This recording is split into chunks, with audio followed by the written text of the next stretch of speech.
everybody, and welcome back to Tenza Motorsports. I'm very excited about today's review video. I haven't been this stoked about a product for a while, and I can't wait to show you all what we're looking at reviewing today. But before we do, make sure you are subscribed to the channel, like if you enjoy this type of content. Also make sure to check us out on Instagram, Tenza_Motorsports. Today's video, we are going over a scan tool, more specifically the Thinkcar Thinkscan.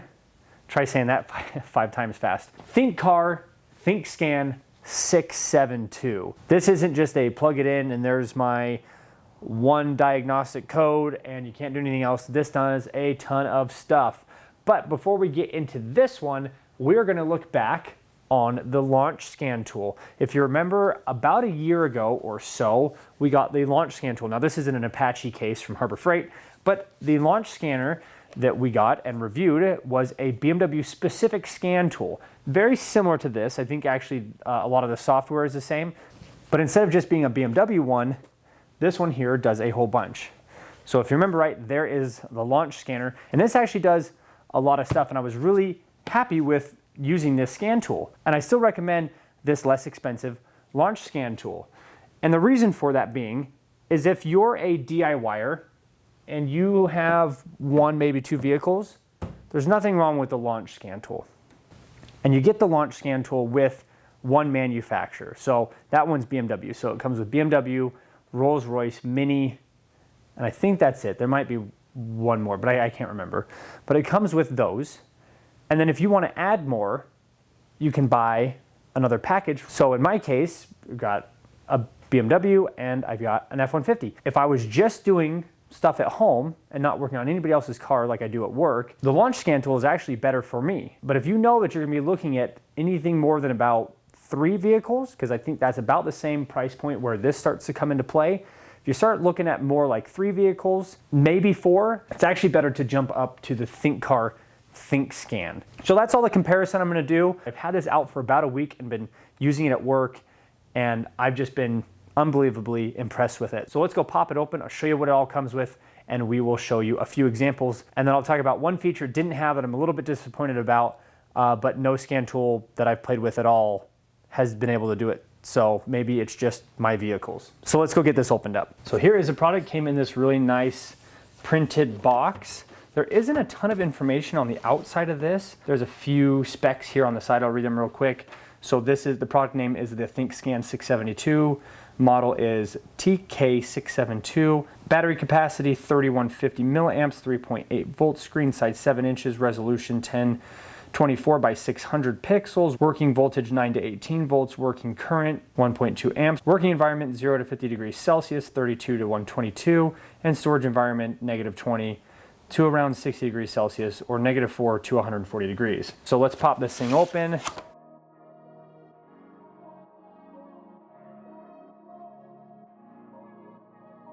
There is the scan tool itself. Really big screen, nice platform here. Grips on the side, feels really good. Nice, good, solid on-off button. You've got USB-C, USB, and your OBD2 connecting port there. Move this to the side. USB-C cable, really nice, good, sturdy USB-C cable. Again, this is the second product I've reviewed recently where the USB-C cable wasn't just the cheapest crap they could find. It's actually a fairly decent, thick, nice feeling USB-C cable. Here is the cable that connects to the vehicle. So this would go to the scan tool, and then this would go to your OBD2 port. It gives you a bunch of different plugins. So I believe some of these are like some European style plugs, and those are all compatible with your charge brick here. I'll probably remove those because I don't see myself ever needing to have those, so I could probably free up some space in this case by pulling those out. And that's kind of it. There's not a ton of hardware that comes with it. And then here is the user's manual, start guide. And honestly, I haven't even looked at this. The real test of one of these scan tools is how easy can just the normal person pull it out of the thing and plug it in. Should you read through this? Yes. If you can just hop on this, never used it before, hop on and start running it, that shows you how good the user interface is. And I honestly think this is a really good user interface. So press and hold the power button, and you get a startup screen here. Fairly decent boot up time. That's actually about the same as the snap-on that I have at work, which by the way, this blows the snap-on out of the water, and I'll show you why in just a moment. Okay, let's go through the menu system here real quick. In the diagnose section, we've got the VIN auto search. You have your diagnose, OBD, you've got your history, you've got the reports, you've got feedback, and you've got the $Fix community. It's a social media platform suitable for every car enthusiast, and you can participate in hot topics and browse interesting and useful content, as well as create and join favorite communities on $Fix. It's basically a forum. It's essentially what they are advertising there. This is the maintenance screen. It's actually better to go over here to the right-hand side and press that. And in my opinion, I think it's better to look at it this way because you can just read through what each thing does. So I'll just read through a couple things that are really important and most people will use. ABS bleeding, airbag reset, battery matching, so BMS, DPF regeneration, EGR adaptation, injector coating is kind of cool, oil reset, seat calibrations, TPMS, here's one I use all the time, window calibration. The other one is the sunroof calibration, and I've used both of those regularly. Over here on the upgrade tab, we've got vehicle diagnostic software, maintenance software, and application software. So this is where you make sure that all of your software on your scan tool is all up to date. More settings, online services, operating instructions, OBD2 fault code library, coverage list, which is nice before you even plug it in. So let's just say you've got a buddy that's like, hey, this is going on with my car. You can go, oh, let me see if my scan tool can even do that before I run all the way over to your house. Module, gadget list, and remote assistance. Now, I used this at work recently because we had a 2011 Tahoe stereo system wasn't working. The head unit wasn't working. Something was going on with it. And I was able to plug this in, and it showed codes that weren't even showing up on the dash. And this will walk you through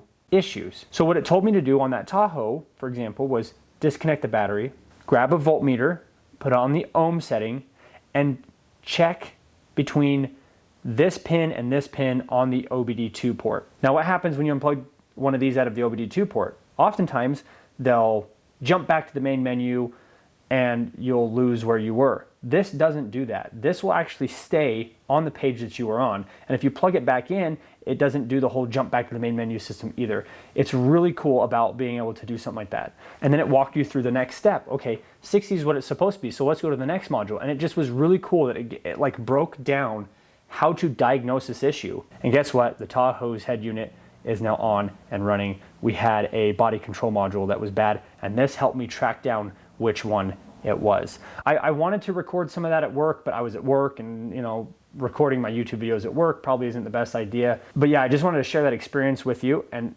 thought that was really cool that it did that. My wife's car has a oxygen sensor that's bad, and I'm pretty sure that this will walk you through that as well. All right, so here we are on the driver's side of our E90, and just like most scan tool procedures, we've got the cable hooked into the scan tool itself. We're going to plug it in to the OBD2 scan port. Now this automatically boots up. I didn't actually have to turn it on, it just knows that it's getting power, and this will charge through the cable. I have never had one of these die on me because it always gets power from the car. So if you go here to OBD, press enter, and it makes that cool sound. And this is where we're going to be doing, seeing just the engine codes, okay? So we'll go here to enter, and then from here you'll see read fault code. So here are the fault codes that it has. This one right here is the most concerning one, post-catalytic fuel trim system to lean. We'll go here to details, and once you go into details, it starts to list everything that's wrong and some of the common system faults and symptoms and how to go along diagnosing this.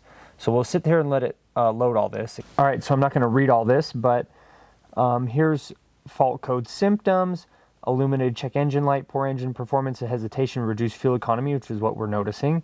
Check for additional codes, inspect live data. So it even tells you check your short-term trim, and it tells you what the value should be. Bank 2 sensor 2, here's what the voltage should be. Circuit system test, so you're going to go through all of these things, component tests, to see what the issue is. Possible causes listed from most likely to least likely. I mean, this is just, the information here is crazy. If you need to go beyond this, you can actually go over here to Google search and click that, and it will actually pull up the information on this, and it's keyworded properly. I know that oftentimes when I go to type in things, by the time you put in so many keywords, it's like it kind of gets lost in the sauce. And the last couple times I've used this to Google search it, it comes right up, and it does a really good job of putting in the right keywords to get good results. And now the next thing we're going to try to do is the start stop on my parents' X3. We're going to try to figure that out, and then I'll wrap this video up, give you my final thoughts using this for 3 or 4 days at work and doing a couple jobs at home. Well, I'm glad I didn't have to leave this video on a sour note. I'm not able to turn off the start stop on this car, and it's not due to the scan tool. When I first did it, I was like, geez, well, maybe the car's just new enough that the software hasn't caught up, but this car actually, you can't go in and turn off the start stop. Looks like the EPA and the CAFE standards and all that other stuff is squeeze manufacturers to the point where you can't actually just like turn it off, which is kind of weird because you can just turn it off in the center console every single time you turn on the car. But the start stop on this car is very aggressive, and that's why we were hoping to be able to turn it off. There are ways to do it, but you have to like leave devices plugged into the OBD2 port, and so maybe my parents will do that at some point. But for right now, that's where that sits. Other than that, this did everything else. It was reading live data. It was able to do oil reset. I was able to get the sunroof to reinitialize. So everything else worked. But overall, I do think the scan tool is absolutely worth it. That Tahoe fix that we talked about earlier in the video, that would have cost at least $300 to $500 if you took it to a stereo shop and said, hey, not even installing anything new, no speakers, no nothing. Just, can you diagnose why I'm not getting any sound? It'd be $300 to $500, which is more than what this scanner costs. Most of these scan tools that I review on my channel can be paid for with just a couple projects, 1 or 2 projects, and all of a sudden you're like, I'm up on the scan tool. I've already made my money back on it. It's only when you start getting the scan tools that are like $1,000, $1,500 where you better have some cars to be fixing, because it might take a little bit to get to that $1,500 price point in terms of like, hey, have I saved anything doing the work myself? I've been really happy with this. I like how fast it is. The boot up, the shutdown time, it's all really quick. I love having it in this case. I've been happy with this the week I've used it, and I'm gonna go take it to work and use it a ton more. I'll probably use this about 1 or 2 times a week, and I will report back to you all in a follow-up video later on. How well is the battery holding up? How well is the screen? Is it still fast? Is the software still updating? What's going on with the scan tool? I definitely want to do a follow-up video. But yes, for the projects that we've done with this scan tool in the last week, and again, especially that Tahoe, this is absolutely worth it. Thanks so much for watching. Any comments or questions, leave them down in the comment section below. As always, I will have this linked down in there as well. And I really appreciate everybody so much for watching. If you're interested in one of these, go down, check it out. Christmas is coming up. I'm sure they'll have sales on it. I think I was looking at some of the pricing, and they're right around $300. So honestly, that's really not that bad of a price. And I say go check it out and maybe get yourself something for Christmas. Thanks again, and we'll see everybody in the next video.